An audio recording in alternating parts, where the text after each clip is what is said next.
Hi guys, this is Sam. Welcome back to my channel. Last year around Black Friday, I made a video about choosing your Kindle.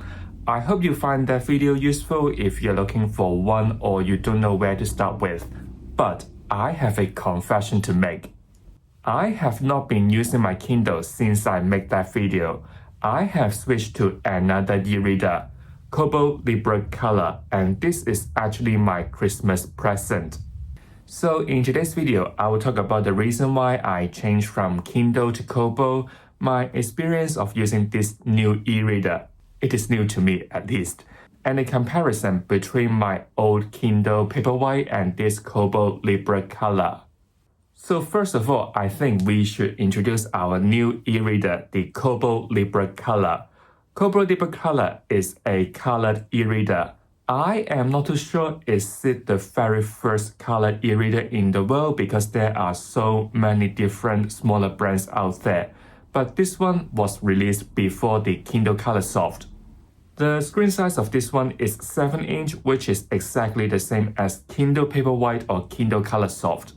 This one, as you can see, got page turning button, and it also supports the use of a stylus pen, which you can make annotation with color. You can also listen to audiobook on this one, but you need to pair it with a Bluetooth earplug or headphone, whatever you have. There is no way you can connect it with a cable one. Charging this one, you just need a Type-C charger, which I think is the most universal one nowadays. And the color of this one comes with white like mine or black. Actually, I have been using my old Kindle Paperwhite for more or less 5 years now. Why did I not upgrade myself to the latest Kindle but switch to a new brand? There are a couple of reasons behind. Firstly, it's about my reading habit. Before, when I still read physical books, I was so scared to make any notes on them because they are just too sacred to me. They are all special editions and I honestly don't want to make any marks on it. Not until I pick up my Kindle again, I started to highlight any information I want to remember, maybe I want to refer later. Sometimes I may add a quick note with the sticky note on the Kindle. If you have been using Kindle, you will know what I mean. But the more I used it, I started to realize it is so hard to type on the Kindle keyboard.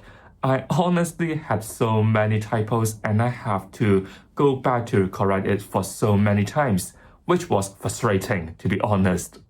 Also, all my notes are in black and white, so by the time I finish the book, I sometimes do question myself, why on earth did I highlight this paragraph? I just need a colored system to categorize all this information. Maybe also with a pen that can allows me to write on a page when I want to, which this Kobo Libra Colour can make my dream come true. And then the Kindle Paperwhite I was using is the 2019 version, which the screen size is still 6-inch, and I find the screen is a bit too small to use. With the size of the font I was using, I would say it is already medium-ish, which is like still comfortable for your eyes to read. Even if I then set the margin to the loosest, I still find the whole page is still quite compact to read, which again is not quite comfortable for my eyes. You can just imagine reading a normal physical book, which the margin you can still see is like a blank space, which I think is better for your eyes because you don't feel like you are so confined with so many words, if you know what I mean. From this experience, I know that I need a bigger e-reader, but at that time I was thinking, well, I need an upgrade. Why not upgrade myself to the biggest e-reader, let's say the Kindle Scribe, which got probably 8-inch screen, but at last I chose this one, the Kobo Libra Colour with a 7-inch one, which I think is perfect. Don't get me wrong, 7-inch is still good. It is quite handy. It is very good for traveling when you want to read. Speaking of my eyes, I do read at night too. My old Kindle Paperwhite only got the dark mode but not the warm light. Again, it is still readable with the dark mode. I just find myself can't concentrate too long on those reverted color if you have a longer reading session. my eyes would just be tired so easily. So after this, I know that I need to have warm light, which is like so much better for my eyes. Another function I realized I need after owning the Kindle Paperwhite is the page turning button. When I use my old Kindle Paperwhite, I need to hold the device and then touch the screen to turn a new page. Trust me, it is not the most comfortable thing to do so. Imagine if you have a really long reading session and every time you need to turn the page, you need to touch the screen and then touch the screen and then touch the screen. Your hand will be sore for sure. After this, I know that I need a better way, a better gesture to turn a new page. Once again, the Kobo Libra can do so with the page turning button, which I think is like really groundbreaking, which is like so comfortable to do so because it is like on the edge of the device, so the gesture comes quite natural in a sense to turn a new page. The last thing I think my Kindle Paperwhite can be improved on may seem a minor one to you guys, but it is about the charging method. My Kindle Paperwhite was released maybe 5 or 6 years ago, which is such a long time. At that time, the two main charging methods would be the Apple's Lightning or maybe the Android's USB. With time flies and then coming to now, majority of the electronic gadgets I own will only use the USB-C or the Apple's Lightning. So every time when my Kindle Paperwhite is running out of battery, I need to find that particular USB charging cable for it, which is like the least common charging method nowadays. So I do need a change. After conducting a very thorough research by myself, the only e-reader in the market now that can tick all my boxes, let's say screen size, the page turning method, the USB-C, and then annotation, and then color, is Kobo Libra Colour. Okay, now you may have another question. Why don't I upgrade myself to the latest Kindle Colorsoft? I think the most important factor to consider here is the quality of this product. 2 months ago when they first released this very first Kindle Color e-reader, or maybe even now, when people start to use this e-reader, they all find out that there is a very common problem.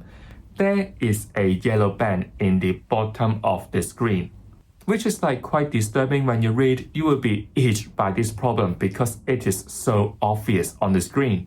This makes me question the quality control of the Amazon products. As a smart consumer, I don't want to receive a product that got defects in it.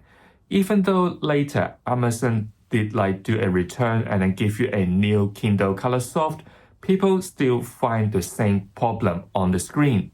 So what's the point of paying for this e-reader when the quality is not there yet? The other reason I have is about the price tag. Out of all the 7-inch e-reader in the market, the Kindle Colorsoft is possibly the most expensive one, which costs £269. To be honest, it doesn't tick all the boxes I need. Yes, it got a color screen, but it doesn't have the page turning button, it doesn't support any stylus. So what's the point of paying so much for a model that doesn't really suit my need? Now you kind of understand why I switched from Kindle to Kobo with a little comparison between these two. I can share my experience of using this Kobo Libra Colour for more or less a month now. The first thing I can share with you guys is my customization. You can see this on their website. They advertise this Kobo Libra Colour. Adjust font size, margins, change the font style for a customized reading experience. This part I would say is true. Compared to my old Kindle Paperwhite, Kobo do have so much more freedom when it comes to customization of your book. Built-in, we already have so much more fonts to choose from compared to a Kindle. You can also adjust the weight of the words, which makes your reading easier.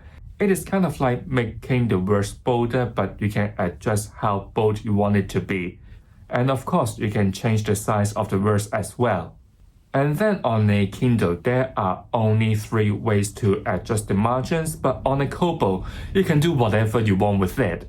In a way, there are so many customizations that you can play with to find a layout that you like, to find one that is the most comfortable to read with. This is a freedom you will never get from a standard Kindle. Also, I have a third-party stylus pen which allows me to write anywhere on the screen. This is just so handy for me. Whenever I have any thoughts or any ideas I want to write down, I can simply do so. If I want to highlight any information or any sentences, I just need to press the bottom button of this pen and then I can do so. If I want to delete anything, I just need to use the button above. Like using a Kindle, all the sentences or the paragraphs I have highlighted, or maybe all the notes I have made along the way, it got a separate form that you can access to it, which is so convenient. This annotation doesn't just limit to when I read. After finishing a book, I can just open a notebook to write down all my thoughts in it. So when I need to do a wrap-up video or maybe a review, I have certain information that I can refer to, and again, it is just too handy. And it is a function that a Kindle cannot offer. Maybe it is not like a function, but I feel like my old Kindle Paperwhite is like a last generation product. I do find the loading rate on this Kobo Libra Colour so much faster than my old Kindle Paperwhite. When I still use my Kindle Paperwhite, maybe I need to wait 1 or 2 seconds to load a new page. But coming to this Kobo, I do find it loading so much faster.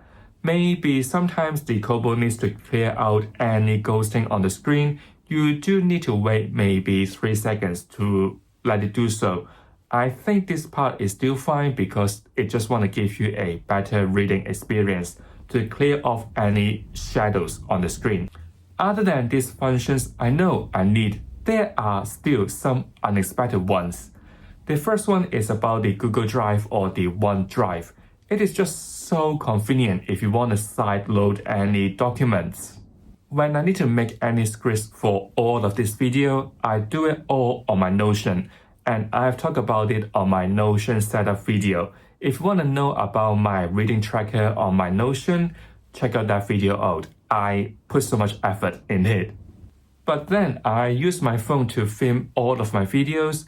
Laptop or iPad are just too heavy to hold when I need to film. So what I can do now is to export the script on my Notion and then upload that to my Google Drive and then download it to my Kobo Libra Colour. I don't need to use any cable to, let's say, connect this one to my laptop and then download it from my laptop to the Kobo. No need to do so. We are living in the modern age and anything can do with the cloud.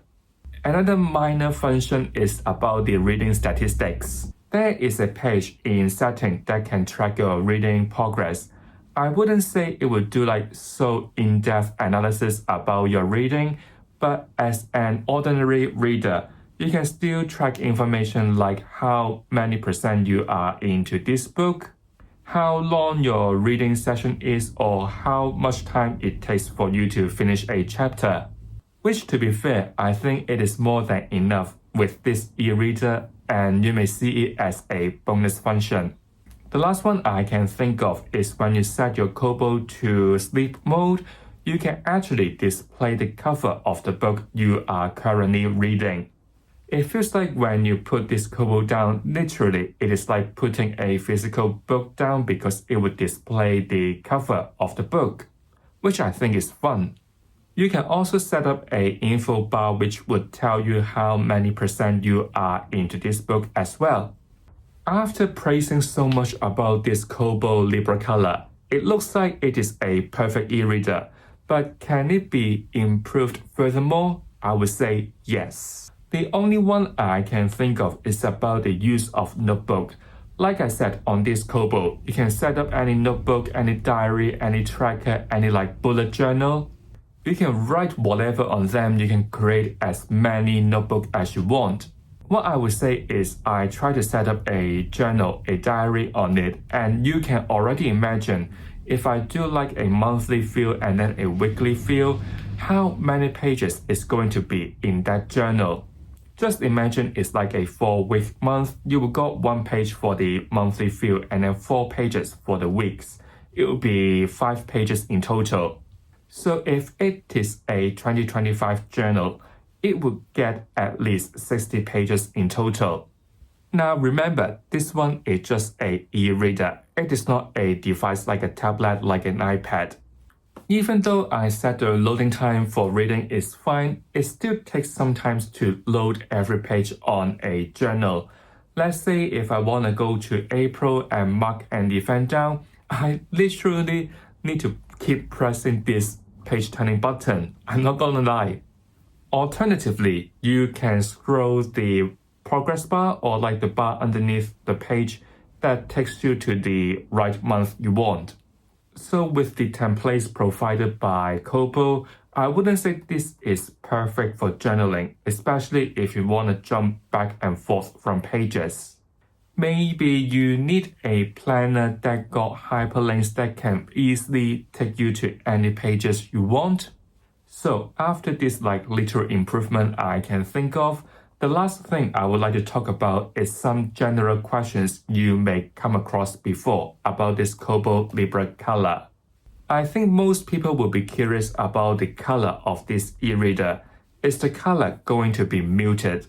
With a month of using this colored e-reader, I would say the color definitely not as pop out as like any other devices like a phone or maybe your tablet or maybe your TV or any screen. But I think people need to keep in mind that this one is a e-ink reader. It aims to recreate like a paper-like reading experience which won't stress your eyes too much. If you are looking for a very colorful reader that is like not too big, or maybe sometimes you would do journaling, I would suggest you to get maybe an iPad mini. The color would definitely much better than a e-ink one. But back to this Kobo, I would say the color is enough. It is not really sharp. It feels a bit washed out in a sense. When you highlight anything or when you write anything on the page, you can still see what color you are using. I don't really see this one is a super massive problem that's gonna deter people from buying it. I feel like the most important thing with an e-reader is still the black and white words, unless you are reading a graphic novel. Color itself, I think, is a bonus that can allow you, like I said, to annotate, to highlight anything more systematically. So I wouldn't say the color has to be super vibrant, if you know what I mean. To be honest, when people reviewing this Kobo and said the color is not that strong, I was thinking this is going to be shit, but it is not the case. One thing I would say though is when you turn the warm light on, the color wouldn't be as strong. Sometimes you may feel difficult, but bear in mind it is when the warm light is on. To see colors like green, blue, yellow, it is hard to differentiate these three. But other than this, most of the time when you use this Kobo, the color will be fine. The next question I see most people would ask is, do you need to turn the brightness up to really high to make the color to be more vivid? When I read, I do find out that I need to turn the brightness up much higher than when I'm using my Kindle Paperwhite. Let's say in the day when I read indoor, I find out that I have to turn the brightness to maybe 25 to 30%, and then at night reading in bed with the warm light on, my brightness will be 10%-ish. From my experience, you don't need to turn the brightness to be super high for the sake of the color. Keep in mind, again, this one is just an e-ink reader. The color wouldn't be so vibrant anyway. So there's no point to have like a crazily bright screen, but I do find you need to turn the brightness up to read it more clearly, but it has nothing to do with the color. The last one I come across is about the screen door effect. I am not a technology expert here, but some people find out that this Kobo Libra Colour is so different from the Kindle. When you look at the background of a blank page very carefully and really closely, you would notice there is like a pattern with it. Now, if you ask me, do I notice it when I read?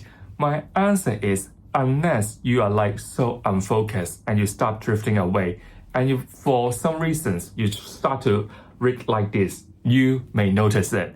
But other than that, most of the time, you won't. I do agree that the paper texture of this Kobo Libra Colour is so different from the Kindle one.